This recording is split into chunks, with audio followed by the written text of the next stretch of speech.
안녕하세요, 준이입니다. 오늘 제가 소개시켜드릴 레시피는 바로 샐러리 들깨볶음이에요. 샐러리는 사실 제가 한국에서도 그리고 어렸을 때도 잘 안 먹던 식재료인데요. 미국에 와서 살면서 항상 늘 사시사철 마트에 가면 있는 식재료다 보니까 어쩌다 보니까 저도 잘 사 먹고 있더라고요. 그리고 샐러리로 할 수 있는 요리가 정말 많아요. 되게 유용하게 쓰이는데요. 예를 들어서 카레에도 쓰이고 또 김치도 만들 수 있고 피클에도 좋고 더군다나 스무디에도 정말 좋아서 제가 유용하게 잘 써먹는 식재료인데 오늘 그 중에 한 레시피인 샐러리 들깨볶음을 소개시켜 드리도록 할게요. 그리고 오늘 레시피는 비건 레시피예요.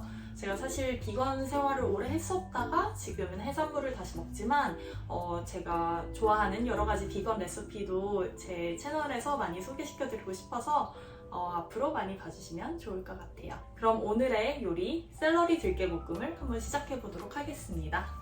오늘 필요한 재료는요. 샐러리, 다진 마늘, 들깨가루, 그리고 들기름, 간장, 올리브오일 준비해 주시면 돼요. 샐러리는 제가 요리할 때마다 다른 방법으로 써는데요. 오늘은 반찬용으로 먹을 거기 때문에 이렇게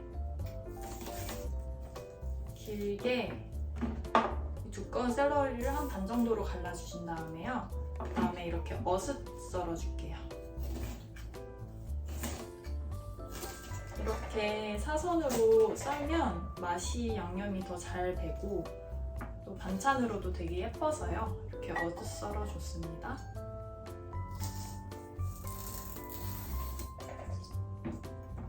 벌써 이렇게 반으로 갈랐잖아요. 그러니까 향이 막 올라오는데 너무너무 좋아요.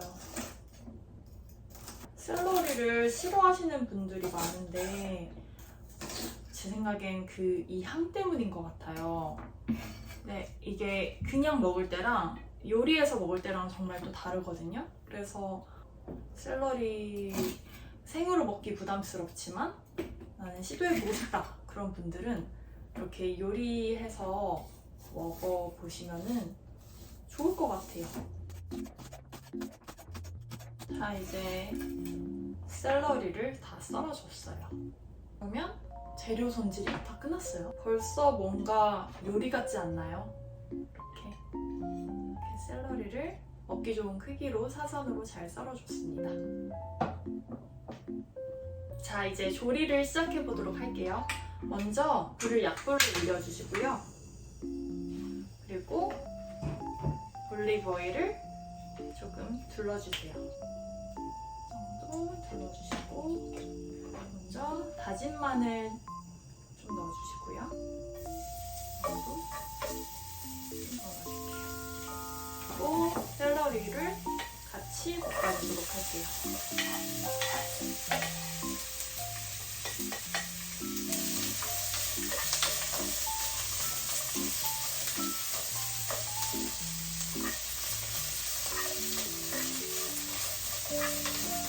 벌써 맛있는 향이 뭔가 중화 요리스러운 향 같기도 하고요. 이렇게 볶다 보면 약불을 하는데도 되게 금방 샐러리가 겉에서부터 투명해지는 게 보여요. 좀 더 투명해지는 걸 이렇게 보면서 계속 볶아주세요.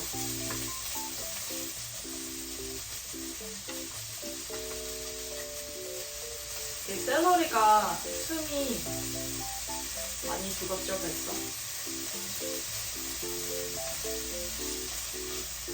자, 이제 어느 정도 샐러리가 좀 투명해졌는데요. 이 시점에서 물을 넣어서 물과 함께 볶아줄게요. 이 정도 넣어서 어차피 이게 쫄 거거든요. 그래서 졸이면서 볶아줄게요. 그리고 물을 넣고 나서는 불을 좀 세게 해주셔도 돼요. 타지 않을 거기 때문에 물이 있어서. 그리고 이 단계에서 이제 간을 좀 해줄 거예요. 간장을 한 스푼에서 2스푼 정도?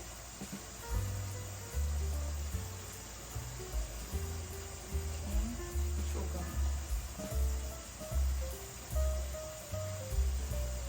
넣고 졸여주시면 이제 간이 잘 되면서 샐러리가 더 부드럽게 식감이 좋게 익어갈 거예요. 샐러리는 되게 신기한 게 이렇게 많이 익혀도 그 아삭한 식감은 계속 남아있어요. 그래서 저는 요리할 때 되게 부담이 없더라고요. 이렇게 오래 요리해도 식감이 좋고 하니까 특히 카레 같은 거 할 때도 되게 좋아요. 카레 되게 오래 끓여야 하잖아요. 근데 막 너무 야채가 으스러지면 별로잖아요. 근데 이렇게 샐러리 같은 경우에는 상태도 오래 유지하면서 아삭한 식감도 되게 오래 가는 요리하기 편한 재료예요. 벌써 물이 많이 줄어들고 있죠?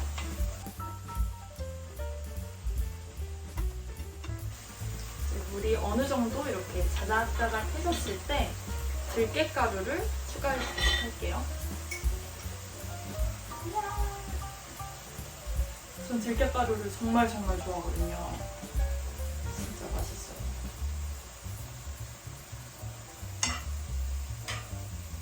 그리고 샐러리랑 진짜 잘 어울려요. 제가 들깨가루를 잘 넣어 해먹는 반찬이 그런 재료가 무, 그리고 샐러리. 다른 건 그렇게 잘 이렇게 국물 요리를 하는 게 아니면은 잘 안 넣는데 무랑 샐러리랑 들깨가루는 진짜 잘 어울려요. 제가 되게 들깨가루를 많이 넣었어요 오늘. 색깔 너무 예쁘죠? 지금 조리한 지 한 5분도 안 된 것 같거든요. 근데 벌써 거의 완성됐어요. 진짜 간단하죠?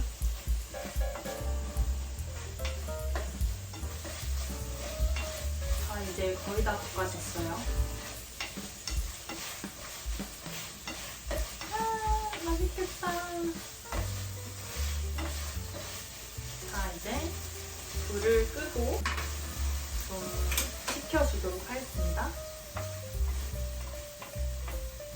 이제 마무리로 들기름을 한번 이렇게 둘러주도록 할게요. 참기름을 넣으셔도 되는데 저는 들깨가루를 썼으니까 들기름으로 더 그 들깨의 향을 극대화시켜보도록 할게요.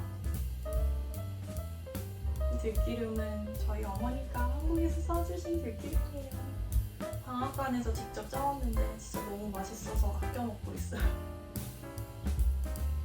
한번 꾸적꾸적 다시 섞어주시고요. 들기름 향이 잘 배이도록. 들기름과 들깨에는 오메가3가 되게 풍부하대요.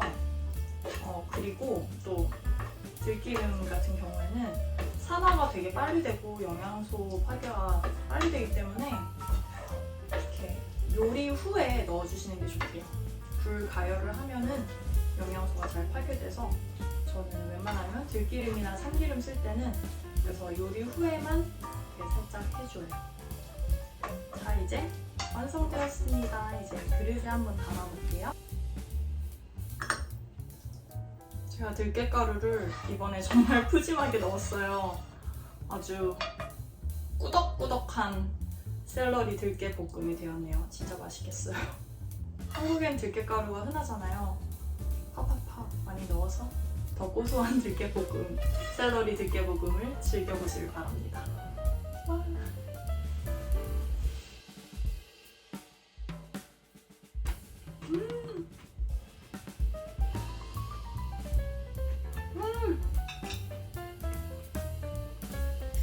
들깨가루 많이 넣었더니 진짜 맛있어요.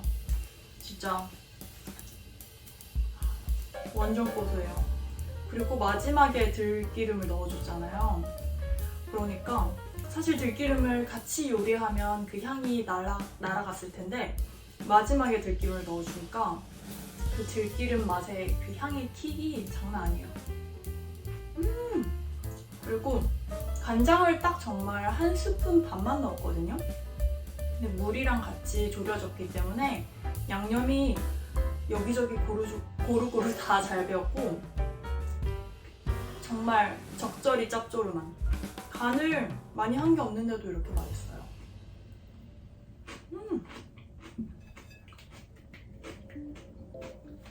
오늘 주니 레시피 두 번째 요리로 샐러리 들깨볶음을 소개해드렸어요.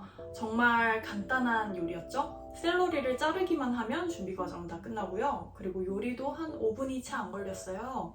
근데 정말 간단한 거에 비해 진짜 맛있는 반찬 레시피니까 여러분도 꼭 해보시길 바래요. 그리고 오늘 비건 레시피 소개시켜드렸는데 앞으로도 더 많은 비건 레시피 기대해주세요. 그러면 오늘도 맛있는 하루 되세요.